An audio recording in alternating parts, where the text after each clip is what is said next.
Hebreus, capítulo 9, do verso 1 ao verso 10. Nós estamos dando continuidade ao nosso estudo em Hebreus, né? Nós vamos ver aí do verso 1 até o verso 10. Hebreus 9, do 1 ao 10. Amém? Vamos fazer a leitura aí, então. Ora, a primeira aliança também tinha preceitos de serviço sagrado e o seu santuário terrestre. Com efeito, foi preparado o tabernáculo, cuja parte anterior, onde estava o candeeiro e a mesa e a exposição dos pães, se chama Santo Lugar.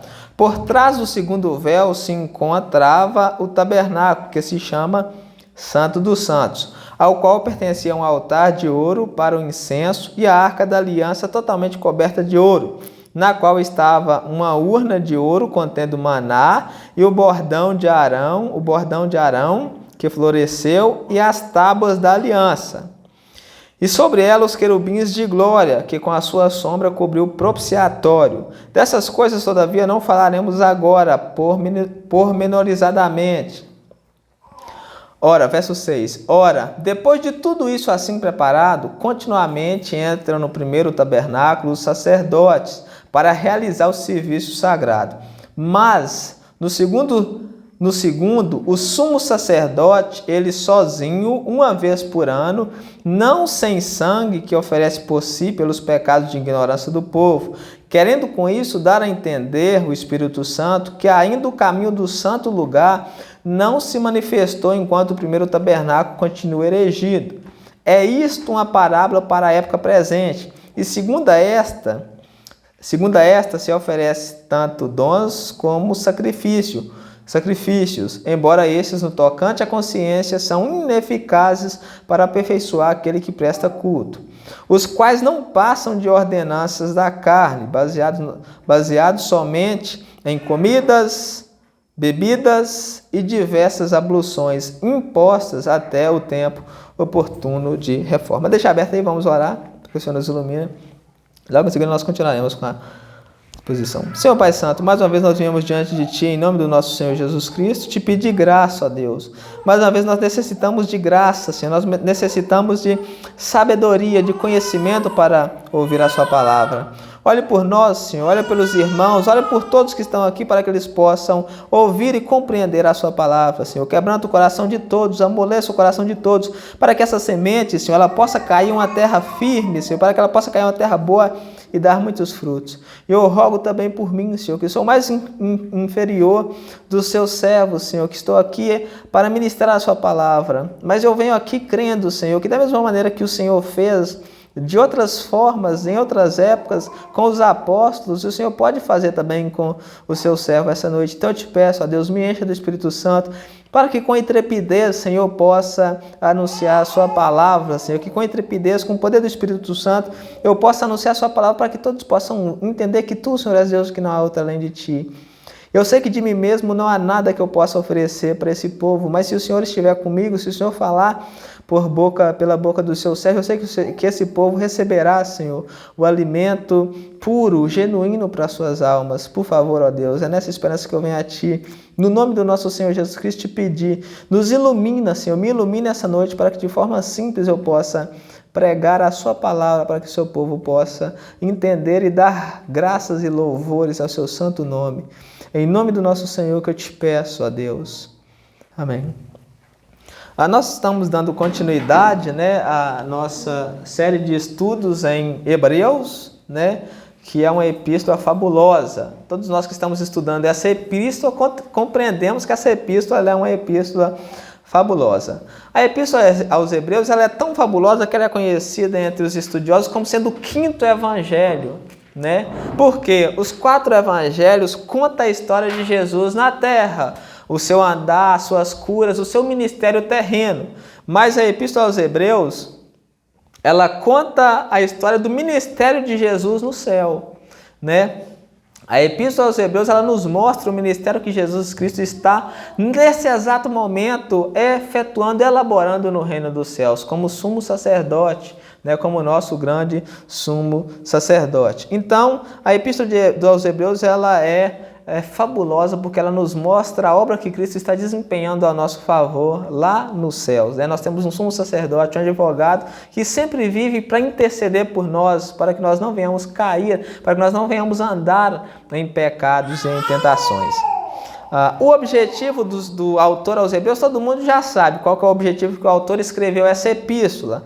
O objetivo dele era mostrar a grandeza de Jesus Cristo, né, sobre todos os grandes vultos da religião judaica, né, e também mostrar a grandeza de Cristo sobre a própria religião judaica, para que essa comunidade de hebreus aqui, que havia se convertido ao cristianismo, né, não voltassem àquela religião, né? Eles já estavam de malas prontas a voltar à religião judaica devido à grande perseguição, né? Perseguição pode ser dos parentes próximos, né? Que queriam de qualquer forma que eles voltassem, dos amigos da própria religião, dos próprios conterrâneos, né? E poderia ser até perseguição em um nível mais alto, como a perseguição do império. Então eles estavam sendo perseguidos e estavam prestes a virar as costas para Cristo e voltar ao judaísmo. No domingo passado, nós começamos a ouvir sobre a nova aliança, né? Que é um assunto extraordinário, que é o cume, né? O pico dessa epístola. O autor ele trata aí do capítulo 8, ele usa 3 capítulos para falar da aliança, da nova aliança. E é importante nós sabermos acerca da aliança, né? Acerca de aliança, porque nós fazemos parte de uma aliança e nós nem conhecemos muito acerca de aliança. Então é bom nós estudarmos bastante acerca de alianças para que nós possamos ver que aliança maravilhosa é essa que Deus tem conosco, né? Então nós começamos a ouvir acerca de alianças, né? E nós vemos aí as diferenças entre a antiga aliança e também entre a nova aliança, né? E nós percebemos, né, que realmente era necessário uma nova aliança, que a antiga aliança ela não poderia proporcionar para nós a salvação, ela não poderia proporcionar para nós o aperfeiçoamento que nós temos, o pleno conhecimento de Deus que nós temos devido à nova aliança. Eu coloquei aqui rapidamente algumas comparações entre a antiga e a nova aliança, só para nós ficarmos mais familiarizados com esse termo, né? Com o tema de nova aliança, de alianças, né? E também do tema de nova aliança. Eu fiz um contraste aqui entre as duas em alguns pontos, né, que vai facilitar essa compreensão acerca das alianças. Primeiro, a antiga aliança ela foi feita com Abraão e com seus descendentes. E a lei era a base, né? A lei era a base da antiga aliança. Deus deu a lei como base para firmar essa aliança. De maneira que os israelitas tinham a lei, se eles permanecessem nessa lei, Deus permanecia em aliança com eles. Já a nova aliança, ela é para todos e que em qualquer lugar do mundo, pela fé, invocar o nome do Senhor. E a graça é a base dessa nova aliança, né? A graça, Deus ele dá de graça, ninguém merece, mas ele oferece, né? Ele chama,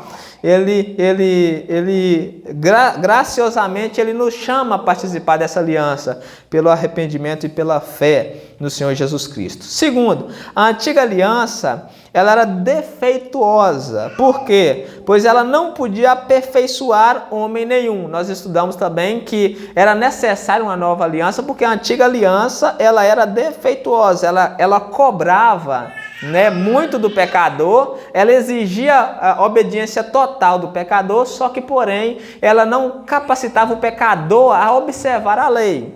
Já a nova aliança, ela é perfeita, porque através da obra de Jesus Cristo, nós temos o pleno conhecimento de Deus, né? Nós atingimos a perfeição. A perfeição é a pessoa conhecer Deus plenamente. Uma pessoa só atinge a perfeição quando ela conhece a Deus. A perfeição no sentido de não que ela vai ser certinha em tudo, mas no sentido de que ela vive uma vida que agrada a Deus. E através dessa nova aliança, dessa perfeição, a pessoa ela é purificada de obras mortas, ela tem a consciência purificada do mal, ou seja, ela consegue se desvencilhar do mal, ela consegue dizer não ao pecado. É o que nós vimos em Romanos, né? Jesus Cristo, ele nos livra da lei e ele nos livra também do poder do pecado. No Romanos capítulo 6, Jesus nos livra do poder do pecado. Então, mais uma vantagem da nova aliança, coisa que não tinha na antiga aliança. Terceiro, na antiga aliança, a lei ela foi dada ao povo em tábuas de pedra, né?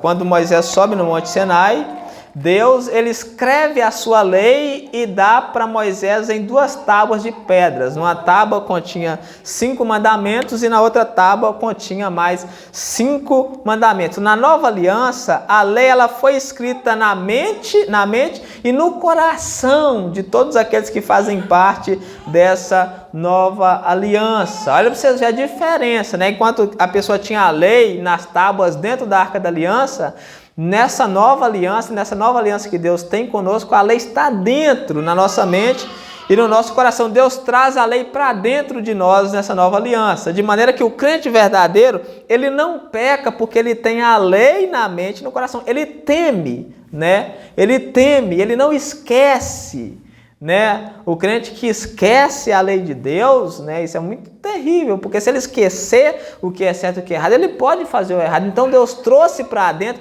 para que nós não nos esquecêssemos, para que nós tivéssemos temor. Então a lei está dentro para que nós não esqueçamos dela, né? E não venhamos praticar o pecado. Eu não sabia que não podia mentir, eu não sabia que não podia adulterar, eu não sabia que não podia roubar, eu não sabia que não podia falar da vida dos outros, eu não sabia que não podia fofocar, eu não sabia que eu devia levar a sério as coisas de Deus, eu não sabia que eu devia ter reverência e temor. Então a lei está dentro de nós para que nós não venhamos nos desvencilhar dela. É segurança, é um método que Deus usou, né? Que Deus usou para nos proporcionar um caminho seguro até a vida eterna. Como, Deus, que eu vou fazer para mim andar nos seus caminhos até a vida eterna se eu posso esquecer da sua lei, como o povo judeu que esquecia da lei de Deus? Deus fala, eu vou colocar nessa nova aliança a lei dentro de vocês e vocês não esquecerão mais dela. Todos me conhecerão, né? Quarto ponto é acerca das alianças, é que na antiga aliança nem todos que faziam parte da aliança era convertido. Todo judeu que nascia e era circuncidado ao 8º dia, ele já nascia e já fazia parte da antiga aliança, porque ele nascia do povo judeu. Então todo aquele que nascia do povo judeu já nascia sendo participantes da antiga aliança. Mas nem todo daquele judeu era realmente convertido, tinha um coração realmente convertido a Deus. Porque muitos judeus daqueles, eles cometeram a idolatria. Nós vimos o relato nas Escrituras de que muitos judeus, né, eles cometiam a idolatria, eles não tinham um coração reto para com Deus. Porém, na nova aliança, todos aqueles que fazem parte dessa nova aliança são convertidos de verdade. Todos aqueles que fazem parte da nova aliança são convertidos verdadeiramente. E aqui eu não estou falando de pessoas que frequentam a igreja, né? Não faz parte da aliança pessoas que vão à igreja, porque as pessoas confundem. Então todos esses evangélicos aí fazem parte da aliança. Não, fazem parte da aliança aqueles que são convertidos verdadeiramente, né? A pessoa pode frequentar a igreja, se vestir bonitinho, né? Ir todos os dias, participar do culto, ajudar na igreja, limpar, pregar, orar, ler um texto, pregar e fazer uma série de coisas e não fazer parte da aliança, né? Porque nessa nova aliança, todos os que fazem parte da aliança verdadeiramente são convertidos, tiveram o coração transformado, entenderam que a vida é passageira e que ele não convém que ele viva no pecado. Quinto, na antiga aliança, os sacrifícios e holocaustos que eram oferecidos ano após ano, fazia Deus sempre se lembrar do pecado. Aqueles sacrifícios que nós vemos que era oferecido pelo sacerdote, né? Todo ano no santuário, nós achávamos que aqueles sacrifícios eram a favor dos homens, só que aqueles sacrifícios eles eram contra, porque todos os anos que os sacerdotes ofereciam aqueles sacrifícios, eles faziam com que Deus lembrasse do pecado. Né? Então, na antiga aliança, ao invés de ser uma coisa boa, era uma coisa ruim, porque fazia com que Deus se lembrasse do pecado. Na nova aliança, porque Jesus ofereceu um sacrifício perfeito de uma vez por todos, de uma vez por todas, Deus não mais se lembra do pecado. Não há mais ano após ano oferecendo sacrifício pelos pecados do povo. Porque Cristo, de uma vez por todas, ofereceu sacrifício pelos pecados do povo e Deus não mais se lembra. Não faz mais menção de pecado por oferecer os mesmos sacrifícios ano após ano. Sexto ponto que eu coloquei aqui acerca da aliança é o seguinte. A forma como se mantinha na aliança. Para se manter na primeira aliança, era necessário a observância da lei. Né? Todo judeu que quisesse manter em aliança com Deus, ele deveria observar a lei. Qualquer um que quebrasse a lei de Deus, ele estava fora, ele tinha quebrado a aliança com Deus. Ele estava sendo desonesto, né? Ele estava sendo infiel à aliança que ele tinha com Deus. Na nova aliança, também, para se manter na aliança, é necessária a observância da lei. Né? Só que na nova aliança tem um porém, tem um diferencial. Né? Como não havia ninguém sobre a face da terra capaz de observar a lei, porque nós sabemos que não há ninguém na face da terra capaz de observar a lei, como não havia ninguém capaz de observar a lei para se manter na aliança, o que Deus fez? Deus, ele envia Jesus Cristo, ele vem na pessoa do nosso Senhor Jesus Cristo e ele cumpre toda a lei. Né? Jesus, ele veio e ele cumpriu toda a lei. Quando alguém, olha o que acontece, olha como é interessante, quando alguém pela fé crê no Senhor Jesus Cristo, Deus pega e atribui os méritos de Jesus a essa pessoa. Quando essa pessoa pela fé crê no Senhor Jesus, Deus atribui os méritos de Jesus por ter cumprido a lei a essa pessoa. Deus atribui os méritos de Jesus a essa pessoa. Então, é como se essa pessoa tivesse cumprido toda a lei. E essa pessoa está na aliança, ela não pode cair da aliança, porque não tem como ela não cumprir mais, porque já foi cumprido e atribuído os méritos para ela. Por que nós não podemos cair da segunda aliança? Por que nós não perdemos a salvação? Por que nós não decaímos como os judeus decaíram? Por que nós não quebramos a aliança como os judeus quebraram? Porque Cristo já cumpriu toda a lei e atribuiu o mérito a nós de maneira que é como se nós mesmos... Era como se nós mesmos tivéssemos cumprido a lei. Isso se chama justificação pela fé e foi o que nós vimos, né, em Romanos. Nós acabamos de estudar Romanos na sexta-feira e vimos que o pecador ele é salvo através disso que Deus faz. Em Jesus cumprir a lei, Deus colocar os méritos de Jesus no pecador, perdoar os pecados dele com a morte. Jesus colocar os méritos de Jesus no pecador para que o pecador possa herdar a vida eterna. Então, o diferencial é esse. Na antiga aliança, quem não cumprisse a lei, quebrava a aliança, era infiel à aliança de Deus. No Novo Testamento também, na nova aliança também. Quem não cumprisse a lei era infiel a Deus. Só que como não havia ninguém que podia cumprir, Deus enviou Jesus que cumpriu e atribuiu os méritos a nós. De maneira que nós... é impossível que nós caímos dessa aliança, porque a lei já foi cumprida por nós. Né? E hoje em dia todos nós que queremos observar a lei, não observamos mais para nos manter na aliança. Nós observamos a lei por amor. Né? Qualquer um cristão que é cristão verdadeiro, que entende o que Cristo fez por ele, ele observa a lei por amor. Por amor. A observância da lei hoje não é mais para se manter na aliança, como era no antigo Israel, mas nós observamos a lei por amor. Né? A lei é observada por amor. Hoje, no capítulo 9, que é o que nós vamos iniciar hoje, o autor ele trata dos dois santuários. Ele vai fazer um contraste entre os dois santuários, entre o santuário terrestre e o santuário celeste. Nós vamos estudar acerca desses dois santuários no capítulo 9. No capítulo 9, do verso 1 até o verso 10, o autor... ele explica, ele ensina como que era o santuário da antiga aliança, né? Como que era o santuário da antiga aliança. E do verso 11 em diante, ele explica como que é o ministério no santuário da nova aliança. Nós sabemos que há dois santuários, né? O santuário terreno que acabou quando inaugurou o segundo santuário, que é o santuário que Cristo está no céu. Então nós vamos ver esses dois santuários no capítulo 9. Só que, porém, nós vamos conversar, né? Hoje nós vamos começar aí do verso 1 ao verso 10, nós estudaremos acerca do santuário terreno, né? E o seu serviço.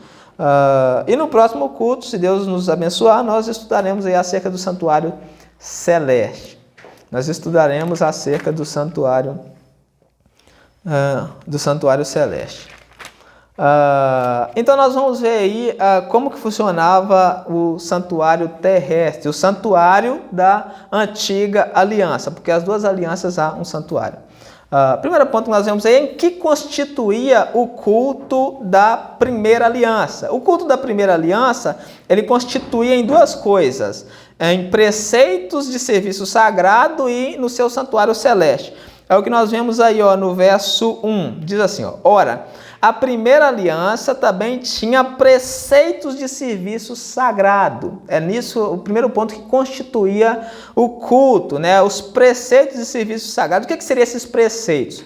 Os preceitos, eles eram leis referentes à forma dos sacerdotes ministrarem o culto. Os sacerdotes, eles não poderiam ministrar o culto a Deus naquela época no tabernáculo de qualquer maneira. Havia preceitos, haviam leis de como os sacerdotes deveriam ministrar. Por exemplo, os sacerdotes eles deveriam se purificar antes de entrar no tabernáculo para cultuar a Deus. Os sacerdotes deveriam estar vestidos com roupas sacerdotais para ministrar a Deus. Eles deveriam estar vestidos adequadamente para ministrar no tabernáculo.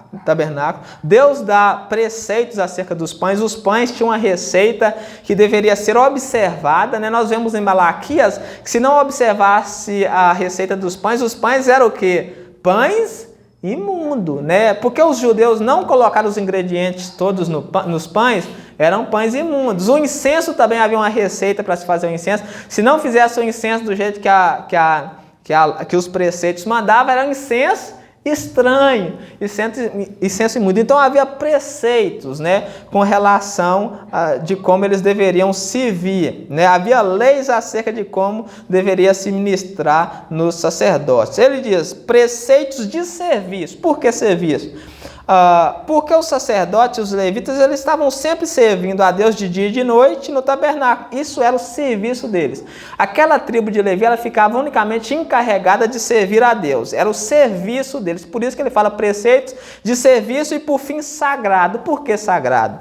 Sagrado é dado à natureza do serviço, né? Porque eles ofereciam serviço a um Deus santo, esse serviço ele era sagrado, né, pelo fato de ser Deus santo, um Deus santo. E o segundo ponto aí acerca de como era o culto da primeira aliança é que esse culto girava em torno também do santuário terrestre.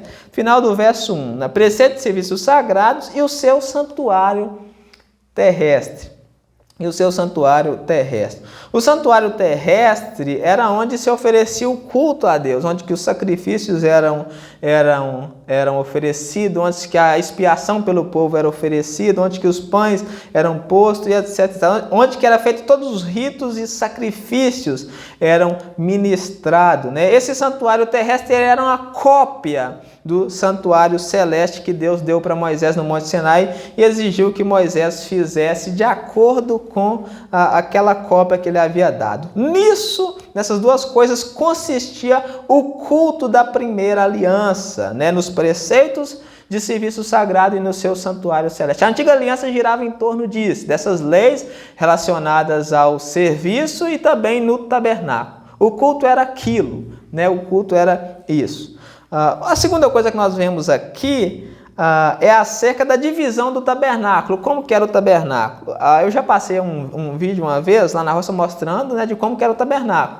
Mas o autor aos Hebreus ele vai citar aqui como era o tabernáculo. O tabernáculo, a palavra tabernáculo significa tenda, né? O autor aos Hebreus aqui ele cita o santo lugar e o santo dos santos. Só que o tabernáculo também, ele tinha o átrio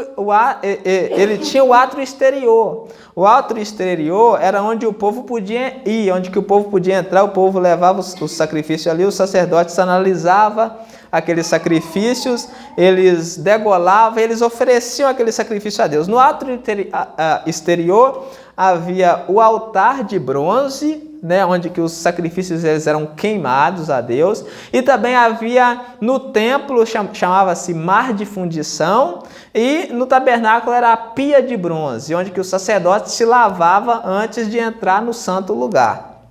Depois havia o santo lugar. O santo lugar era a primeira tenda, né, onde ficava o candeeiro, o altar do incenso e a mesa dos pães. Nós vemos isso aí no verso 2. Ó. Com efeito, foi preparado o tabernáculo, cuja parte anterior, onde estava o candeeiro, a mesa da exposição dos pães, se chamava Santo Lugar. Então era como essa sala, né, e dividida mais para cá do meio um pouco, era o santo lugar, onde o sacerdote entrava. De um lado ficava a mesa dos pães da proposição, né, que era proposto. Do outro lado ficava o candeeiro, né, ele tinha 3 lâmpadas de um lado, 3 do outro, uma no meio, totalizando 7 lâmpadas, e essas lâmpadas não poderiam nunca jamais se apagar.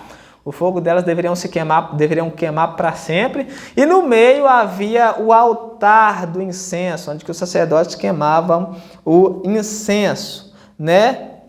E também havia o Santo dos Santos. O Santo dos Santos era onde que estava a Arca da Aliança. Nós vemos aí nos versos 3 e 4. Diz assim, ó: por trás do segundo véu, entre o primeiro tabernáculo, que era o santo lugar, e o segundo tabernáculo, que era o Santo dos Santos, havia um véu, né? Um véu, 2 véus que separavam aquele dos outros lugares. Verso 3. Por trás do segundo véu se encontrava o tabernáculo que se chama Santo dos Santos. O Santo dos Santos representava a presença de Deus, né? Ninguém poderia entrar ali. O sacerdote, uma vez por ano, ele poderia entrar. O sumo sacerdote, né, uma vez por ano, poderia entrar com sangue pelos pecados dele, né? Era morto um boi, e ele entrava primeiro, oferecia os sacrifícios, o sangue pelos pecados dele. Depois ele voltava, matava um bode, um cordeiro, não sei, um cabrito, bem analisado, né, para ver se era perfeito, e entrava e oferecia sacrifícios pelos pecados do povo. Verso 4. Ao qual pertencia o altar de ouro. Aqui nós vemos uma coisa, né, uma coisa interessante. Ele diz que o altar de ouro estava no Santo dos Santos, no santo lugar. Mas nós vemos que no Antigo Testamento, na lei, diz que o altar estava no santo lugar, e aqui ele diz que está no Santo dos Santos. Ele se refere aqui ao fato de que todo ano, quando o sacerdote ele entrava para o santo lugar para oferecer sacrifício, ele levava o incensário para dentro do santo lugar para queimar incenso diante da arca. Então ele se refere a esse fato. Por isso que ele diz, né, ao qual pertencia o altar de ouro para o incenso e a Arca da Aliança. O que estava ali dentro era realmente a Arca da Aliança, totalmente coberta de ouro. Ele descreve que a Arca da Aliança, de madeira de acácia, era totalmente coberta de ouro, na qual estava a urna. Ele vai dizer o que estava dentro da Arca da Aliança, né? Estava uma urna de ouro contendo maná. O maná foi aquele alimento que Deus alimentou eles no deserto por 40 anos, enquanto não introduziu eles na terra. Deus todos os dias de manhã mandava o maná, eles pegavam a porção necessária para aquele dia e comiam, não poderia pegar mais, né? Nós vemos que tinha zoiudos ali, né, que pegava mais para o outro dia, e nós vemos que não podia, amanhecia cheio de bicho e com cheiro ruim. Então o maná era dia após dia, né, que Deus dava. E nós vemos que Jesus fala que os judeus, lá em João capítulo 6, eles pedem para Jesus, pedem um sinal, né? Nossos pais comeram maná, Moisés deu o pão do céu. Aí Jesus fala, não foi Moisés que deu o pão do céu, mas o meu pai que dá o pão do céu. Então a gente fala um contraste entre o maná e Jesus. Jesus é o verdadeiro pão do céu. Também dentro da arca estava o bordão de Arão, né, que floresceu. O ato do bordão de Arão florescer é uma história muito comum, muito conhecida, né? Nós vemos que Corá, ele também era da tribo de Levi, ele conspirou contra Moisés e contra Arão, querendo ser sacerdote. Então, nessa tentativa de Corá querer ser sacerdote, nós vemos que Deus faz esse desafio: coloque os bordões, e aquele que florescer, né, era uma vara, né, uma vara seca, pega a vara, coloca uma vara seca, aquele que florescer, né, aquele que amanhecer cheio de folhas e verde, esse é o que me servirá como sacerdote. Nós vemos que o bordão que floresceu foi o bordão de Arão. Então, esse bordão também estava dentro da arca como testemunho de quem seria os sacerdotes. E também havia ali as 2 tábuas da aliança. Dentro da arca havia também as 2 tábuas da aliança, os 10 mandamentos. Terceiro ponto que ele vai descrever, terceira descrição que ele vai fazer aí é acerca do propiciatório, né? Ele vai descrever também o propiciatório no verso 5. O propiciatório é a tampa da arca da aliança, né? Era uma das partes mais importantes ali do tabernáculo, era o propiciatório. O verso 5, ó. E sobre ela quem? Sobre a arca da aliança, os querubins de glória, né? Sobre a tampa da arca da aliança, que se chama propiciatório, havia 2 querubins abaixados, né? Se curvados com as asas para frente, e uma asa se tocava a outra asa. Os querubins eram anjos que faziam parte de uma ordem, né? Eles não eram nem anjos e nem serafins, eles eram querubins. Os querubins, eles eram designados para proteger a glória de Deus. Nós vemos a menção acerca dos querubins em Gênesis, capítulo 3, quando os homens foram expulsos do jardim, né? Deus, ele colocou o querubim com espada de fogo ali para não deixar que ninguém mais entrasse no jardim. Nós vimos também que ele é mencionado na visão de Ezequiel. Quando Ezequiel tem a visão, os querubins são mencionados, e também é mencionado em Apocalipse. Então, sobre a tampa da arca da aliança havia 2 querubins com as asas, uma apontando para a outra. Querubins de glória, que com a sua sombra cobriu o propiciatório. E aquela tampa se chamava propiciatório. No propiciatório, que era a tampa da arca, era onde o sangue era derramado para aplacar a ira de Deus. O propiciatório era onde que o sangue era derramado para aplacar a ira de Deus, né? Pelos pecados do povo, era através do propiciatório que a ira de Deus era desviada. Paulo, em Romanos e nas suas epístolas, chama Jesus de propiciatório. Jesus é a propiciação pelos nossos pecados. Através de Jesus, a ira de Deus, ela é desviada de nós, né? De Cristo na cruz, como sendo a nossa propiciação, ele sofre a ira de Deus e essa ira é desviada de nós. Então, ele descreve o propiciatório e ele diz, ó, dessas coisas, todavia, não falaremos pormenorizadamente. Aí nós ficamos, por que ele não falou? Mas por que, gente? O que ele está querendo dizer? Que é que eu não vou entrar em detalhes acerca dos utensílios do tabernáculo, eu não vou dizer agora o significado, porque todos aqueles utensílios tinham significado, né? Todos aqueles utensílios do tabernáculo tinham significado. Ele diz... E eu não vou falar disso pormenorizadamente agora, eu estou com um pouco de pressa. Gente, por que você podia, né? Nós temos todo o tempo do mundo para saber qual que é o significado daqueles utensílios. Por que você não explicou? Mas nós fazemos um pouco de noção, nós temos um pouco de noção, porque Jesus, né, igual por exemplo o candeeiro. O candeeiro deveria ficar com a luz acesa continuamente. Jesus, no Novo Testamento, diz, eu sou a luz do mundo. Então nós vemos que há significado naquilo, apesar dele não ter deixado aqui escrito para nós. Podia ter deixado, né, que seria melhor nós vermos qual era o significado de todos os utensílios do tabernáculo, seria maravilhoso. Mas como ele não teve tempo, né, nós achamos que ele não teve tempo para explicar o significado, ele já vai e pula. Agora ele já vai falar acerca do serviço dos sacerdotes, né? O serviço dos sacerdotes no tabernáculo, no verso 6, ó, diz assim, ora, depois de tudo isso assim preparado, o tabernáculo, né, continuamente entra no primeiro tabernáculo os sacerdotes para realizar o serviço sagrado. Os sacerdotes continuamente entravam no santo lugar, né, que era o primeiro tabernáculo, para realizar o serviço sagrado. Que serviço era esse? Nós vemos que era o ato de servir, né, eles no santuário, ali no santo lugar, eles colocavam azeite no candeeiro para que ele não se apagasse, esse era o serviço ali. Eles trocavam os pães da proposição e eles queimavam incenso. Então esse era o trabalho que eles continuamente faziam no santo lugar. Depois ele vai falar do trabalho do sumo sacerdote, né, o serviço do sumo sacerdote no verso 7. Mas no segundo, né, que era no Santo dos Santos, o sumo sacerdote, que era o maior de todos os sacerdotes, o maioral dos sacerdotes, Ele sozinho, havia muitos sacerdotes e só havia um único sumo sacerdote. O sumo sacerdote, ele sozinho, sem ninguém mais com ele, uma vez por ano, não sem sangue, né, que oferecia por si e pelos pecados do povo, pelos pecados de ignorância do povo. Então, o sumo sacerdote, uma vez por ano, ele entrava no Santo dos Santos, né, com sangue, primeiramente por ele, né, porque Levítico nos diz que ele deveria, um boi deveria ser morto, né, e o sangue deveria ser levado por ele e pela família dele, e depois o sangue era levado pela congregação, pelo povo. Ele deveria se purificar primeiro para depois oferecer o sacrifício para a purificação do povo. Então esse era o serviço do sumo sacerdote. O sumo sacerdote, uma vez por ano, ele sozinho e não sem sangue, ele entrava no Santo dos Santos.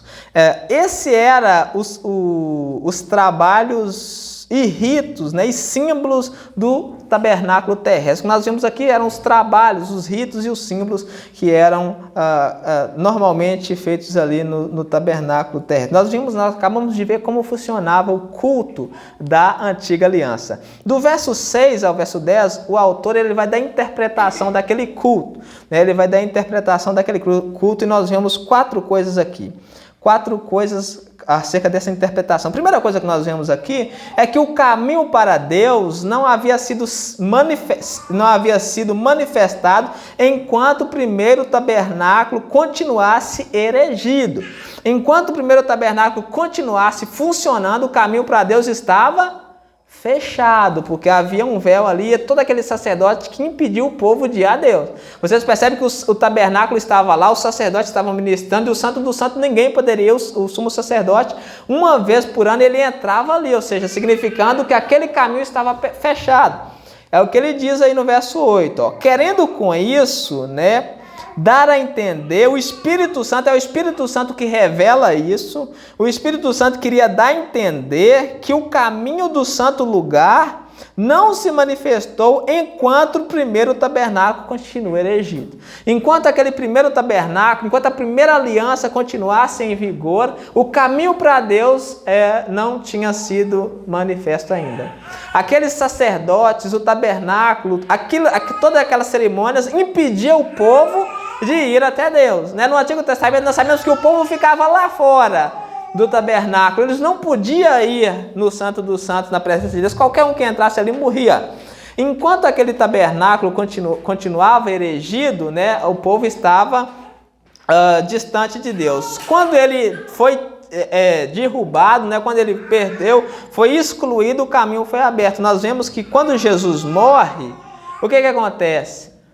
O véu do santuário se rasga, né? Ou seja, significando que Cristo abriu o caminho para Deus, abriu o caminho para o santo lugar, de maneira que todos nós temos acesso à presença de Deus pelo sacrifício de Cristo, né? Então, essa é a primeira interpretação que ele dá. O tabernáculo, a primeira aliança deveria ser tirada, né, para que o caminho a Deus pudesse ser manifesto por uma nova e superior aliança, né? Com a vinda de Cristo e o fim do santuário terrestre, o caminho para Deus foi inaugurado. Com a morte de Jesus, o véu foi rasgado e hoje nós temos acesso a Deus, de maneira que não precisamos mais de mediadores humanos, como sacerdotes. Todos nós podemos nos achegar a Deus. Somos sacerdotes santos, como diz Pedro. Nesse sentido, todos nós podemos nos achegar a Deus. Segunda coisa que ele diz aí acerca dessa interpretação é que aqueles sacrifícios da primeira aliança, eles eram ineficazes para aperfeiçoar os que prestam culto. Nós vemos isso aí no verso 9, ó. É isto uma parábola é ilustração ou figura, é isso uma parábola para a época presente. Sobre essa parábola, sobre essa ilustração que era o serviço sagrado, segundo esta, oferecem tanto dons e sacrifícios, eles trabalhavam no templo. Embora estes, né, sacrifícios, no tocante à consciência, sejam ineficazes para aperfeiçoar aquele que presta culto. Ou seja, aquele culto oferecido na segunda aliança não era suficiente para trazer o pleno conhecimento de Deus. É por isso que era necessário que aquela aliança caísse e se levantasse uma nova aliança na qual nós podemos ter o pleno conhecimento de Deus. Terceiro, eles não passam, né, aqueles rituais, eles não passam de ordenanças da carne. Verso 10, parte A, os quais não passam de ordenanças da carne, baseadas somente em comidas, bebidas e diversas abluções. Abluções eram atos de purificação com água, né? Era o ato de purificação com água. Então o autor diz que todos aqueles rituais e cerimônias, eles não passavam de ordenanças da carne. O que significa isso? Isso significa que todos os ritos, eles tinham aparência de santidade, né? Eles eram muito, aparentavam muito ser santo, todos aqueles rituais que eles faziam, não comia carne, não tocava no morto, sacrificava e fazia tudo aquilo, tinha aparência de santidade, mas eles eram ineficazes contra o pecado, eles não tinham nenhum poder, como Paulo diz, contra a sensualidade, eles não podiam aperfeiçoar o ser humano, dar o pleno conhecimento para que ele pudesse se desvencilhar do pecado. Então esse era o problema, o defeito daquela antiga aliança, por isso que ela precisava de dar lugar a uma nova. E a quarta coisa que nós vemos aí, acerca a quarta coisa que nós vemos aí é que essas coisas elas foram impostas por Deus, elas foram colocadas, foi Deus que as colocaram, mas até o tempo indicado de reforma. Final do verso 10. Impostas até ao tempo oportuno de reforma. Ou seja, a antiga aliança com seus sacerdotes, sacrifícios e ritos chegaram ao fim. Deram lugar a uma nova aliança superior e durável, não firmada em sangue de animais, mas no sangue de Jesus Cristo. Elas foram impostas por Deus, né, até o tempo oportuno de reforma.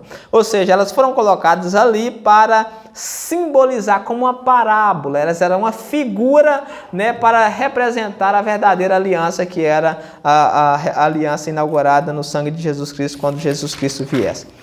Amém? Glória a Deus, louvado seja Deus. Eu tenho mais uns 3 minutinhos e eu vou finalizar aqui com algumas implicações práticas, né? Nós precisamos aplicar isso porque há muitas pessoas que ainda vê naqueles rituais, naqueles símbolos, uma espiritualidade tão elevada que não existe, né? Não existe.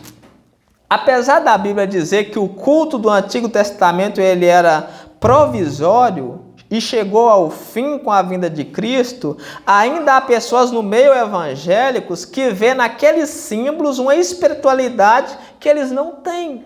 Eles veem uma espiritualidade que eles não têm, porque eles são sombras, eles já passaram. A pessoa que vê espiritualidade naquilo, né, essas pessoas estão levantando aquilo que Deus derribou, as sombras, né? Por exemplo, há igrejas que compara o pastor com o sacerdote. Há pessoas, há igrejas que elas pensam, elas comparam o pastor com um sacerdote, né? O pastor não é sacerdote. O pastor não é mediador entre vocês e Deus. A oração do pastor não é mais eficaz do que a oração do que qualquer um, né? A oração do pastor não é. O pastor ele foi escolhido por Deus para trazer o ensino, né? Foi capacitado por Deus com dons para trazer o ensino da verdade, mas o pastor não é sacerdote. Não existem mais sacerdotes, né? Os pastores na igreja colocam o quipá, né? Coloca o manto, se vestem de sacerdote e acham naquilo que há uma grande espiritualidade. Não há. O pastor não é sacerdote, não existe mais sacerdote, a oração do pastor não é mais poderosa do que a de qualquer outro. O pastor ele foi chamado para ensinar. Muitas igrejas consideram o púlpito como um altar. E o púlpito não é um altar, né? No máximo um púlpito. Não existe mais altar na igreja, né? O altar era na antiga aliança.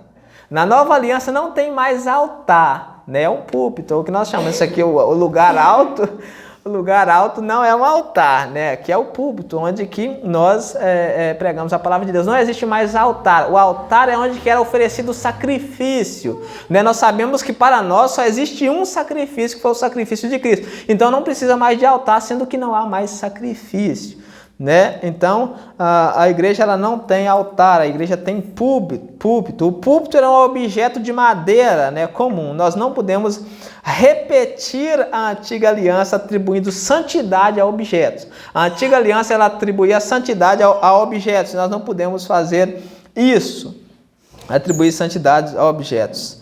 As ofertas elas não são uma barganha com Deus, né? Como no Antigo Testamento. No Antigo Testamento as ofertas, os dízimos eram uma barganha com Deus. Eles traziam para barganhar com Deus. Na Nova Aliança não é assim. Não há mais sacrifícios, né? Não são sacrifícios como muitos ensinam. Porque há igrejas que fazem isso, né? Há igreja, gente, em que as pessoas elas carregam a Arca da Aliança, né? Elas trazem a Arca da Aliança para o culto, a Arca da Aliança vai passar em tal lugar. Elas acham que aquilo tem muita espiritualidade, sendo que aquilo já foi abolido por Deus faz tempo. Deus já derrubou aquilo faz tempo, né? As igrejas elas passam carregando a Arca da Aliança. A igreja em que eles tocam o chofar é uma trombeta para chamar o povo para o culto. As igrejas tocam aquele chofar como sendo uma coisa espiritual, né? Eles trazem o candelabro de Israel para dentro da igreja. Eu estou falando porque existe isso, sim. É só você dar uma olhada na internet, você vai ver igrejas que tem o candelabro, fica lá na frente, tem a Arca da Aliança, né? Tem igrejas que fazem peregrinações místicas para Israel. Nós vamos lá para Israel, onde que Jesus pregou o evangelho, como se isso fosse muito espiritual. Lá nós vamos ser mais fortes. Não existe isso. Não existe isso, não na Nova Aliança. Peregrinações místicas para Israel, óleo ungido de Israel, né, como se tivesse muita espiritualidade, como se fosse muito espiritual, água do Rio Jordão, batismo no Rio Jordão, como se o batismo no Rio Jordão fosse mais importante do que o batismo em qualquer outro lugar. O batismo no Rio Jordão e o batismo na barragem ali é a mesma coisa, não importa, batismo é uma coisa, essas coisas não têm nenhum valor na Nova Aliança, né? Não são santas como na Antiga Aliança. Água do Rio Jordão, batismo no Rio Jordão, a oração no Monte Sinai, né? Tem a oração no Monte Sinai. Tem pessoas que fazem a fogueira santa no Monte Sinai, que pegam aquelas orações, fazem uma fogueira lá no Monte Sinai e leva a oração para queimar lá, como se Deus fosse ouvir aquilo. Não tem nada a ver. Isso tudo era símbolo, né? Quando Cristo veio, tudo acabou. Fazer essas coisas, né, é achar que tem qualquer espiritualidade nesses ritos e objetos, é levantar o que Cristo já derrubou, né? Fazer isso e achar que tem qualquer espiritualidade nisso é derrubar é levantar o que Cristo já levantou. Se nós trazer a Arca da Aliança para dentro da igreja, trazer o candelabro para dentro da igreja, óleo ungido, óleo de Israel, as coisas de Israel, é levantar algo que Cristo já derrubou. Essas coisas não têm nenhuma espiritualidade. Tanto é que Deus consumiu com a arca, ninguém nem sabe onde que a arca está, destruiu o templo. Se o templo fosse tão santo assim, não teria sido derrubado depois da morte de Cristo, né? Por 70 anos depois da morte de Cristo, o templo foi derrubado. Por quê? Não há espiritualidade. A nova aliança é diferente da antiga aliança, né? A nova aliança é a reforma da antiga. O cristão é o judeu reformado, né? O cristão é o judeu reformado. E para finalizar, se essas coisas fossem tão espirituais, não haviam sido abolidas por Cristo. Como o Senhor diz, isso não passa de ordenanças da carne. Isso não passa de ordenanças da carne. São pessoas buscando espiritualidade onde não tem, né? Você quer ser espiritual? Leia a Bíblia, ore, medite, jejum, vive em santidade. Isso é que é ser espiritual, né? Vive em santidade, viva para Cristo. Isso é que é ser espiritual. Não é carregar a Arca da Aliança para dentro da igreja, não é trazer o candelabro, não é trazer o candeeiro, não é ungir com óleo. Lá onde é que eu trabalhava, rapidamente, já passei muito tempo. Lá onde é que eu trabalhava, tinha uma mulher que era adúltera, né? ela era adúltera, ela fazia uma série era a pior pessoa do mundo, mas ficava lá ungindo com óleo, ungido de Israel, e me oferecia ainda, né?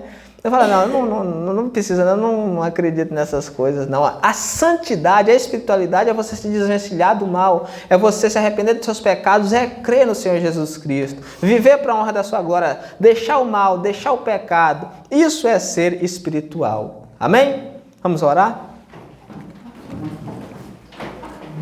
Senhor Pai Santo, mais uma vez nós te agradecemos por essa oportunidade que o Senhor tem nos dado.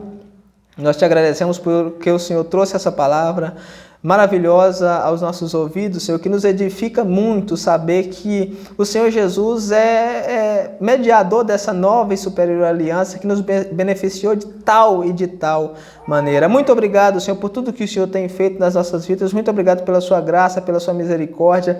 Muito obrigado por tudo que o Senhor tem feito por nós, Senhor. Eu te peço, nos ajude a permanecer cada vez mais, Senhor, nos seus caminhos, a permanecer nos seus atos e a fazer a sua vontade, Senhor. Eu te peço mais uma vez em nome do nosso Senhor Jesus Cristo. Amém. Que a graça, a misericórdia e a paz